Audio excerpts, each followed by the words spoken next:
Hello. Today I'd like to show you how to create a magazine cover that comes to life using web augmented reality technology. It's going to behave like what you see on screen currently, just animating the front of a magazine. It's going to be based on 8thWall web. A special feature of this is that it also contains background sound, which is very engaging for customers. But I come to that in a little bit.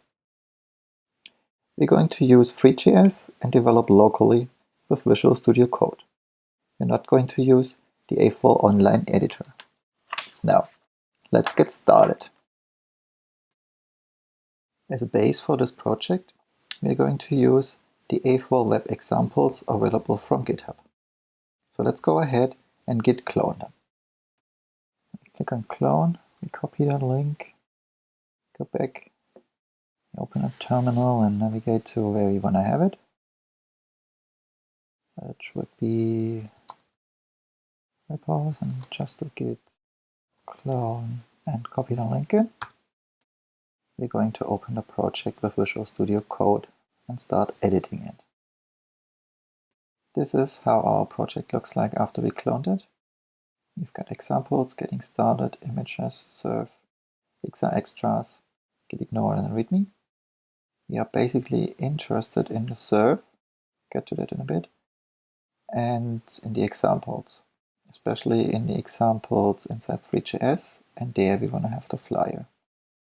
So what we are actually interested in here basically is the index CSS, the HTML, and the JavaScript file.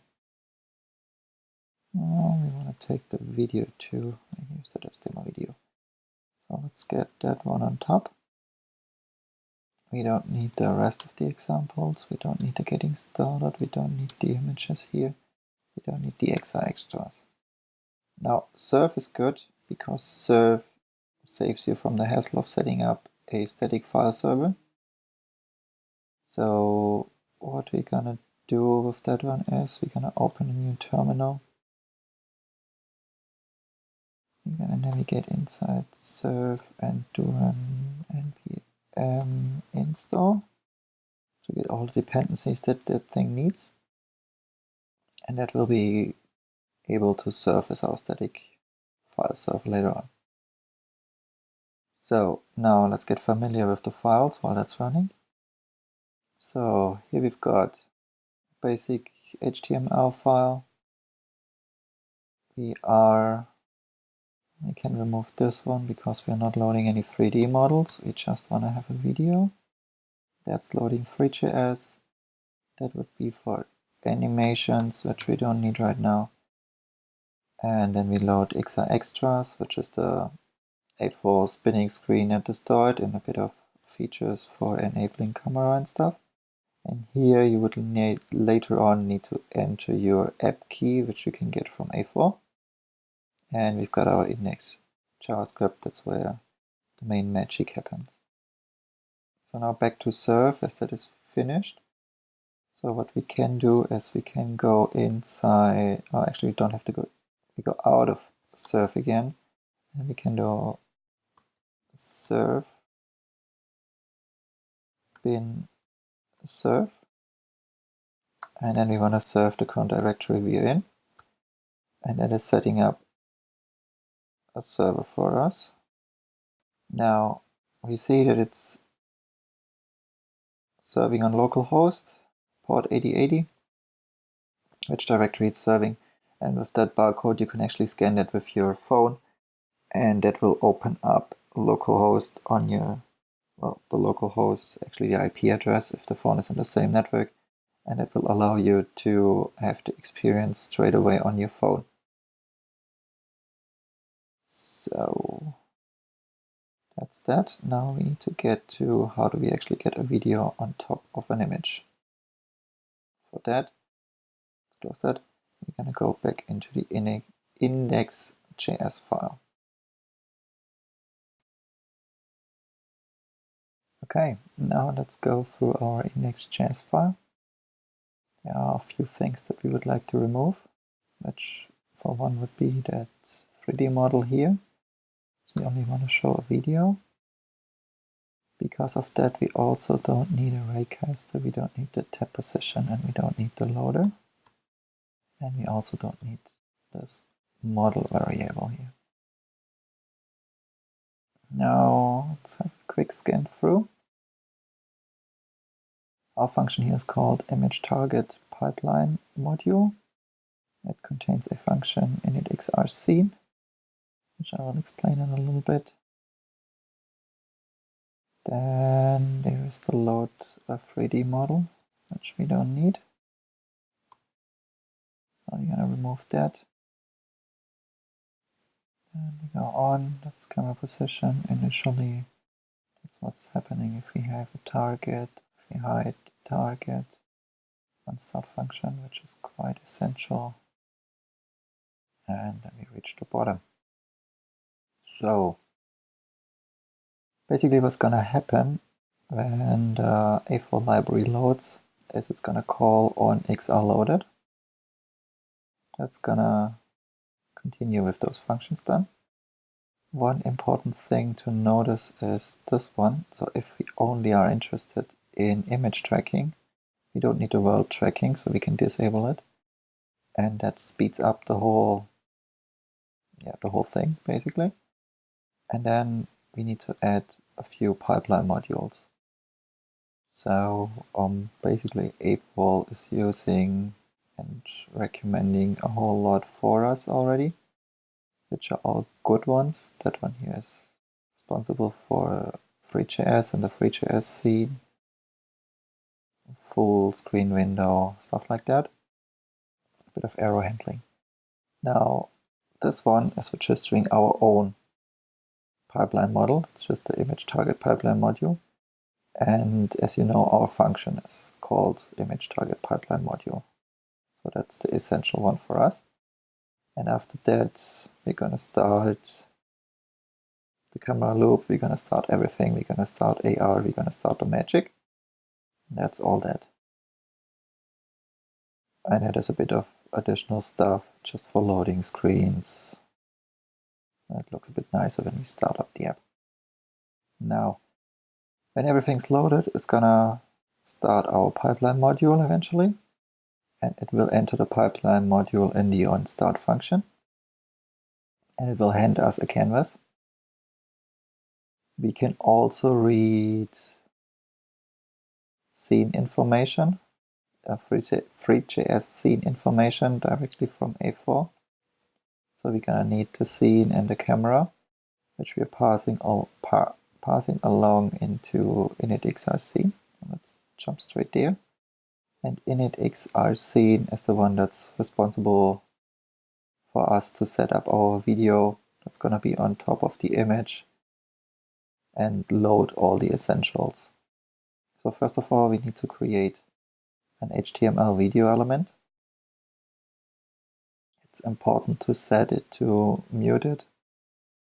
You can set it to loop or not to loop. I like to loop mine. That one is not set to loop. Place inline. You need to have place inline because otherwise on an iPhone it won't work. So that's things like that. That is essential. Now next thing is to set up a texture.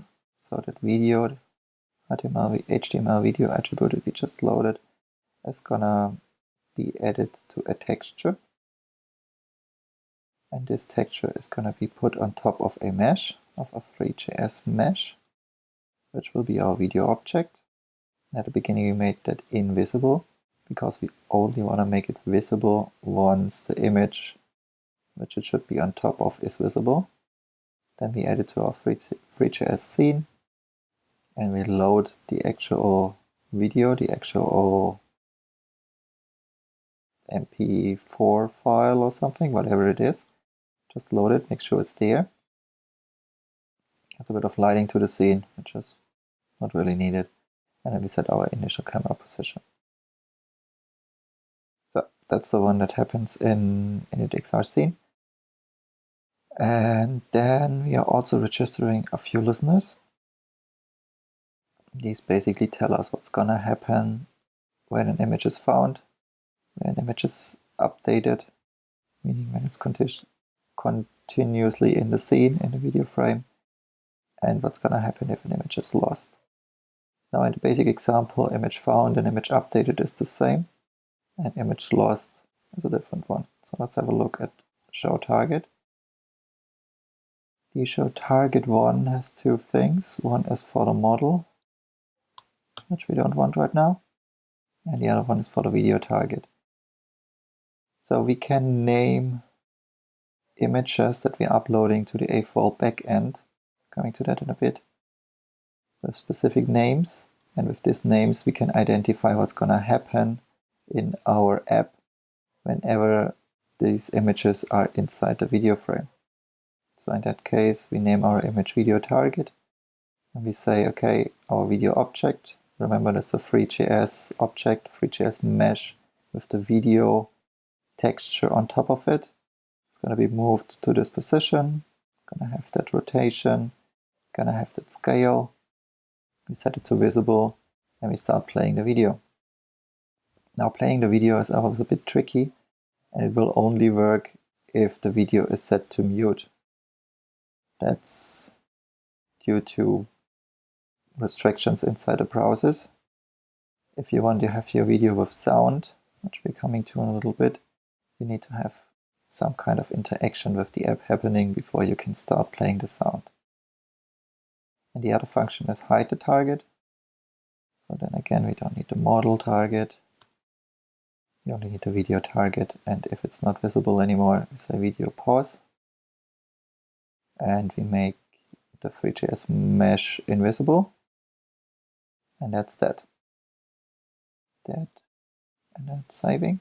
And that should enable you to have a video on top of the image. And that one, in case of that example, would be on top of the jellyfish image from the 8thWall example.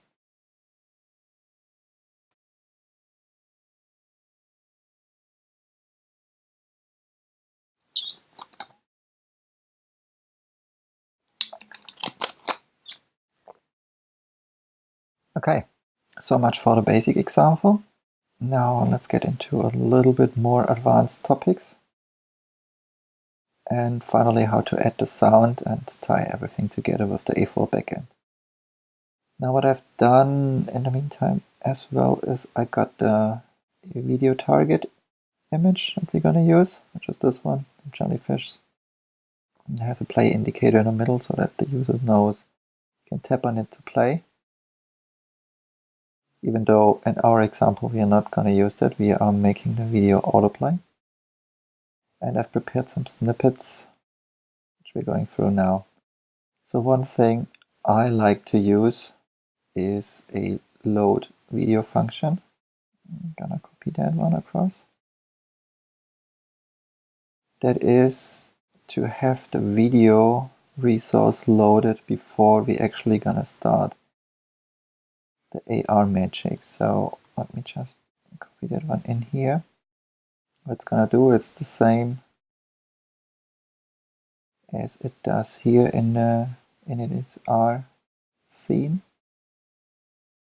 And because of that, I'm gonna take that one all out.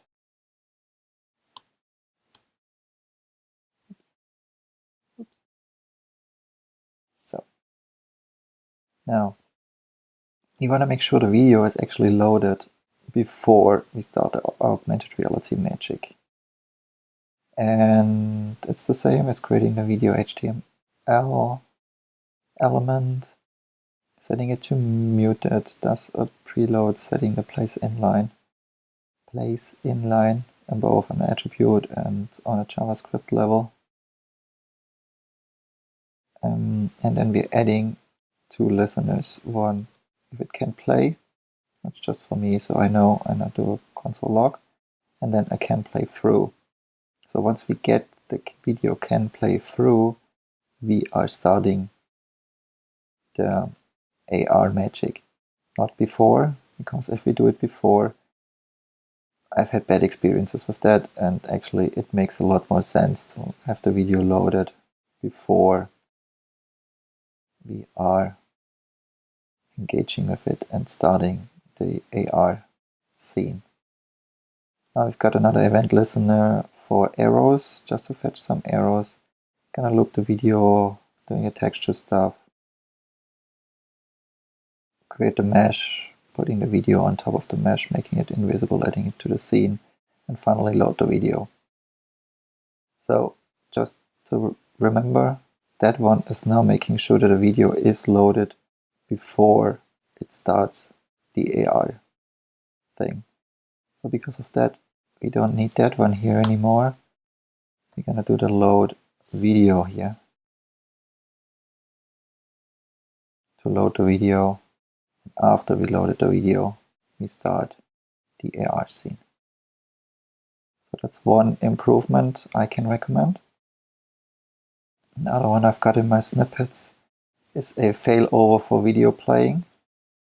I'm gonna copy that one across. So when we're starting to play the video, we say show target, we have the right image, and we are starting play. Sometimes, just copying that in now, sometimes it can happen that it fails when playing. And one reason for that one is it's not muted, or the browser does not accept that it's muted, something. So we're gonna make sure if it fails, ensuring that it's muted, and then again play it and catch if it fails, so we actually know what's happened, what's happening. Otherwise it's sometimes just a bit tricky with playing videos, and that helps in some cases. So let's say we're gonna add that. And what I also like to have, just for the sake of additional control over what's happening, besides having a show target and a hide target, I also like to have a update target function. In that case, it's basically gonna do the same as the show target. And we might want to add the video failover stuff I was just talking about. But it enables us for the future to have a function that we can hook into on updates. So if image is updated, meaning the first one triggers whenever the image is being found, the next one continuously triggers inside while the image is still in the scene. And if we want to do something specifically while it's still being tracked, while it's still in the scene, then we use on update. Okay, now to the exciting bit, unmuting the video, making it play sound. I've got two snippets prepared for that. One is the JavaScript part, the other one is the HTML part. We're going to start with the HTML part. I'm going to copy that into our index HTML. Just directly in here. It's a div with an ID unmute button and an image tag with an ID unmute button image, which at the beginning shows an icon that shows that the video is off, that the sound is off, which is this one. And after we click on it, it's going to switch onto sound is on, which is this one. So back to the snippets. We're going to copy the JavaScript for that. And go back to the index.js. And there inside the init.xr scene, we're going to read the unmute button. We're going to read the image. The button gets a bit of styling. And we add an event listener for the click event onto the play button. And then we check if the video is currently muted. If it's muted, then we set muted to false, which makes it play. And we set the source to show the image that indicates that the audio is currently playing. And if we click it again and we check, obviously the video is not muted, so it hits that one. We're going to set it to muted, and we're going to show the icon that indicates that the video is muted. That's the whole magic behind that, actually. There's one more step that we need to do to tie it all together, which is making the image, the tracking image, available in the 8thWall backend and then tie it into our app. To do that, we need to log in into the 8thWall backend, which I've done here. You can create a new project, or I've got an existing one here. You open a project and then you go to Manage Image Targets, select that, and then you upload the image that you want to track. In that case, it's video target JPEG. You open that, you upload it. And that name up here is the one that we are checking for in our JavaScript code. So we don't have to do anything here.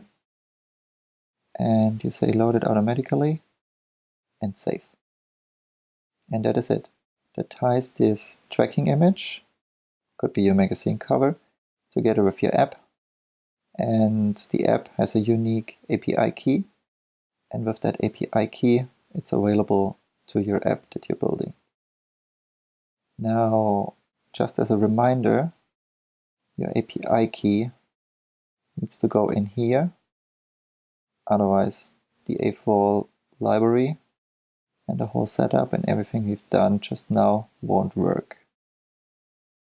Alright, thank you very much for watching and catch you in the next video. Bye.